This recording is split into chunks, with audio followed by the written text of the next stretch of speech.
இப்போ முதல் முதல் கல்யாணம் ஆகும்போது பொண்டாட்டிங்க என்ன சொல்லாங்க தெரியுமா? ஐயோ, சிகரெட் குடிக்க கூடாது, நெஞ்சு வலி வந்துடும்.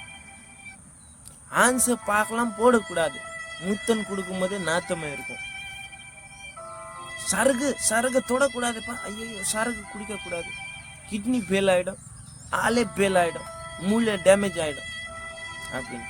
வண்டி எதுனா ஓட்டினானா வண்டிலாம் வேகமாக ஓட்டக்கூடாது, ஆக்சிடென்ட் ஆகிடும். வண்டி பொறுமையாக ஓட்டுங்க. எதுனா ஃபங்க்ஷனுக்கு ட்ரெஸ் போட்டால் கூட இது சரியில்லை, இது நல்லாவே இல்லை, சிவப்பு கலர் போட்டால் உங்களுக்கு சூப்பராக இருக்கும் அப்படின்னு சொல்லுவாங்க.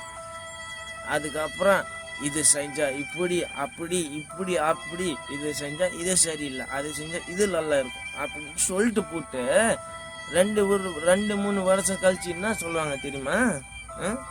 நீங்கள் ரொம்ப மாறி போயிட்டீங்க, முன்ன மாதிரி கிடையாது, நீங்கள் ரொம்ப மாறி போயிட்டீங்க, ஃபஸ்ட்டு இப்படி இல்லை, நீங்கள் ரொம்ப மாறி போயிட்டீங்க நீங்கள் அப்படின்னு சொல்லுவாங்க. புது மாப்பிள்ளைகளே, உங்களுக்கு தான் இந்த மெசேஜ். இப்படி தான் நடக்கும் எல்லாருக்கும் வாழ்க்கை.